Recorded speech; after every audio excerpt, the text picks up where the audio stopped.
queridos irmãos, sejam bem-vindos. Hoje chegamos à nossa aula de número 10. O seu assunto é tratado no 7º mandamento. O encontramos em Êxodo, capítulo 20, verso 14, e Deuteronômio, capítulo 5, verso 18. Não adulterarás. Oremos.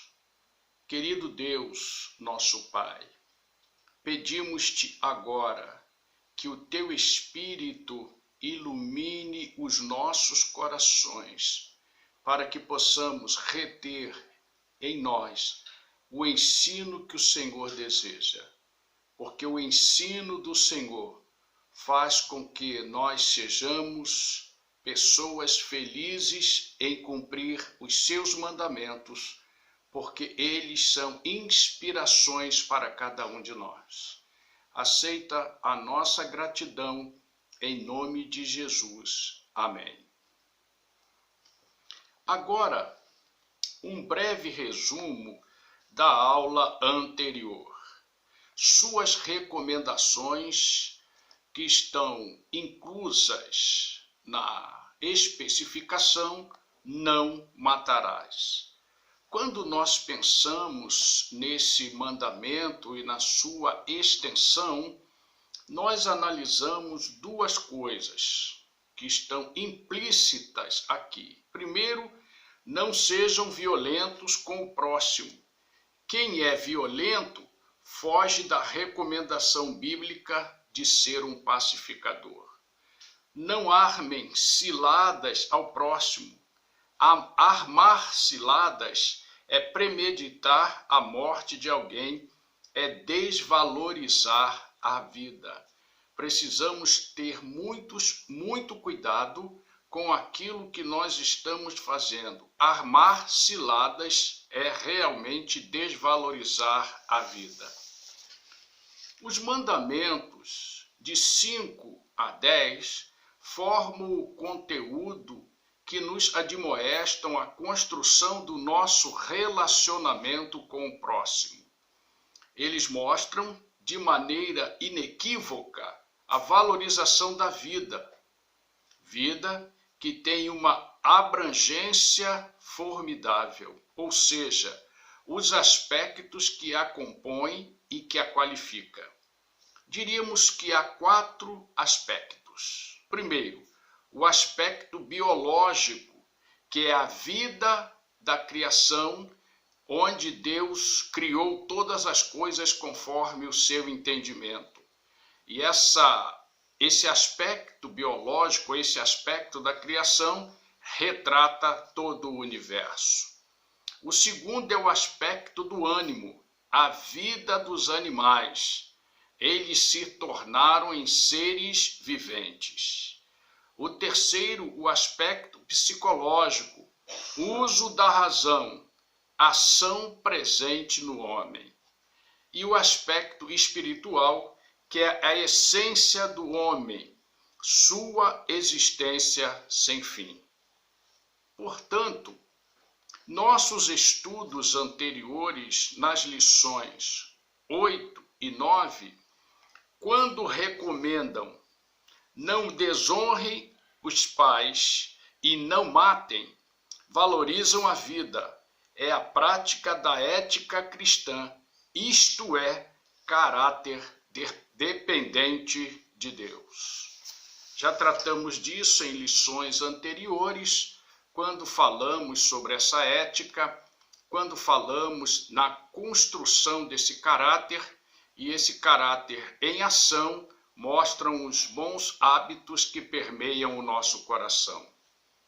Contudo, antes de considerarmos a infidelidade matrimonial, é importante compreendermos que a palavra hebraica para adultério tem como significado quebrar ou falsificar, ou seja, alterar propositadamente e conscientemente os ensinos de Deus. É bom nós repassarmos o que está sendo declarado. A palavra hebraica para adultério tem como significado quebrar ou falsificar, ou seja, alterar propositadamente e conscientemente os ensinos de Deus. Não adulterarás marca de maneira firme o perfil espiritual daqueles que servem a Deus com fidelidade. E eu diria que fidelidade e lealdade. Esse perfil engloba a fidelidade a Deus, em primeiro lugar, e a fidelidade aos pactos, ou seja, as alianças entre Deus e os homens, onde está inclusa a fidelidade matrimonial ou a fidelidade corporal. Quando nós pensamos nessa fidelidade matrimonial ou fidelidade corporal, o que tem lá como conclusão no Novo Testamento é que o nosso corpo é templo do Espírito Santo. Se ele o é, e ele é na verdade, nós precisamos saber que a nossa conduta, a utilização do nosso corpo, também expressa a nossa gratidão e também expressa o nosso louvor e a nossa adoração ao nosso Deus. Precisamos cuidar do nosso corpo para que ele seja um corpo limpo, puro, a fim de que o Espírito Santo o use para o louvor ao nome do Senhor. A recomendação do patriarca Jó é determinante nesse quesito. Ouçamo-lo. Se o meu coração foi seduzido por mulher, ou se fiquei à espreita junto à porta do meu próximo, pois fazê-lo seria vergonhoso, crime merecedor de julgamento. O patriarca Jó, e ele buscava a santidade dele e da família, faz uma declaração contundente. Ele associa o objetivo do coração ou a ação em infidelidade matrimonial como um crime. Por quê? Porque ele considera que adulterar é alterar o ensino divino. E alterar o ensino divino faz com que o nosso caráter seja um caráter não ético. Quando nós alteramos propositadamente algum mandamento de Deus, e especialmente esse em que nós estamos tratando, nós estamos mostrando um caráter antiético. Mas o que é um caráter ético? Ou um caráter cristão? Ou um caráter que mostre um perfil espiritual? Tudo isso se resume quando a nossa atitude é sólida e atenta para os requisitos presentes em dois textos bíblicos, ou seja, os conselhos divinos na profecia e também na recomendação de Jesus. Interessante para nós, quando nós meditamos nessas questões, fazendo uma análise no que a profecia diz e fazendo também uma análise no que Jesus Cristo diz. Na profecia, encontramos uma recomendação tremenda em Malaquias capítulo 3, verso 5. Eu virei a vocês trazendo juízo. Sem demora testemunharei contra os feiticeiros, contra os adúlteros, contra os que juram falsamente e contra aqueles que exploram os trabalhadores em seus salários, que oprimem os órfãos e as viúvas, e privam os estrangeiros dos seus direitos, e não têm respeito por mim, diz o Senhor dos Exércitos. Olha só a recomendação e a profundidade profética. de que Malaquias insere na sua profecia, no seu oráculo. Nós precisamos respeitar a Deus. Nós precisamos nos curvar àquilo que Deus determina e cumprir, porque são mandamentos e preceitos que mostram a sua verdade. Então, um perfil espiritual ou um caráter cristão aprovado sabe que Deus é aquele que se aproxima para observar os nossos atos. Deus se aproxima de nós para verificar as intenções do nosso coração.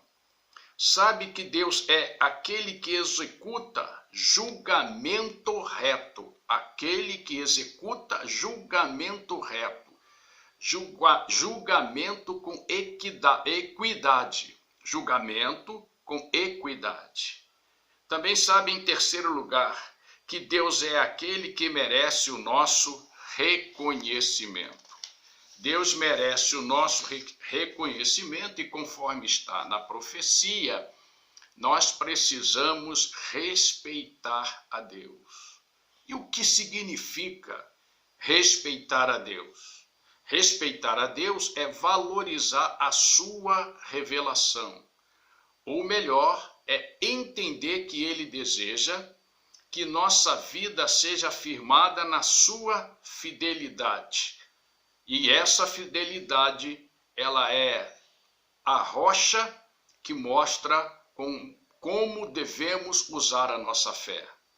A palavra no Antigo Testamento para a nossa fé é emuná.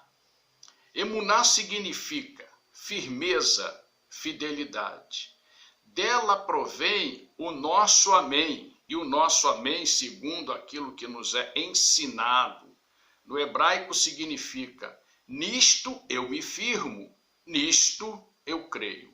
Quando nós falamos amém, e que a gente muitas vezes conhece por assim seja, na verdade, para o conceito hebraico, e também eu acredito no conceito do Novo Testamento, está dizendo exatamente isso. Nisto eu me firmo. Quando alguém faz uma declaração e eu digo amém, eu estou dizendo: nisto eu me firmo, nisto eu confio, ou nisto eu creio. Então nós temos aqui, nessa parte da revelação divina, duas ações. Primeiro, dependente da palavra emuná, a sua fidelidade. Deus é fiel a si mesmo. O que eu quero dizer com isso? Deus é fiel a si mesmo significa que Ele é fiel à sua verdade e à sua santidade. E que na sua verdade e na sua santidade, Ele fez a criação aparecer, o universo e o homem. Também diz, numa outra ação, a sua segurança, sua firmeza, ela é evidenciada nos louvores ou nos cânticos que nós encontramos na Bíblia. Por quê? Porque Deus é proteção. O Salmo 33, verso 4 diz assim: pois a palavra do Senhor é verdadeira, Ele é fiel em tudo o que faz. Adulterar, então, seus escritos é desprezar sua fidelidade e segurança, é desrespeitá-lo, é viver sob a condenação divina. E muita gente mesmo, está vivendo sob a condenação divina, debaixo da condenação divina.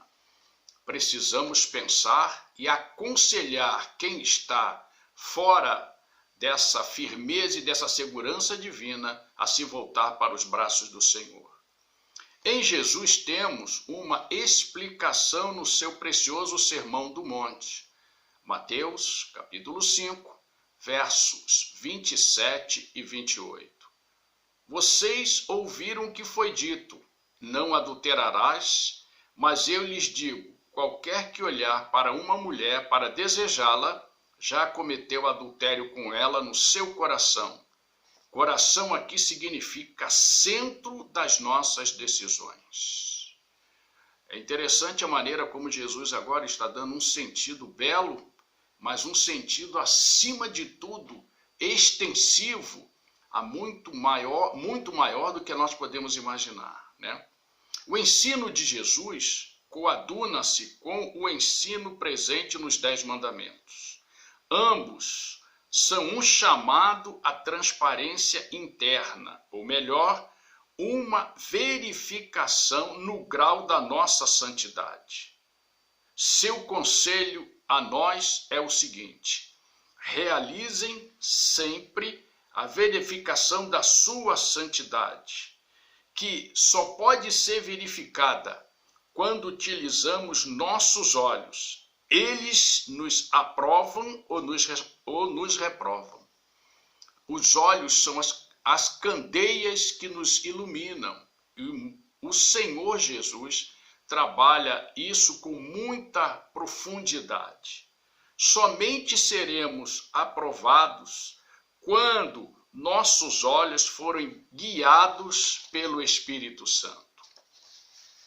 Precisamos entender que isso é importantíssimo para nós.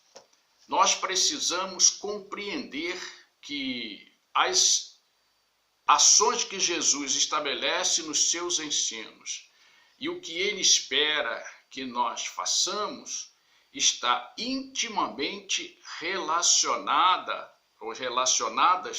com as intenções do nosso coração. E as intenções dos nossos corações dependem daquilo aonde nós colocamos os nossos olhos.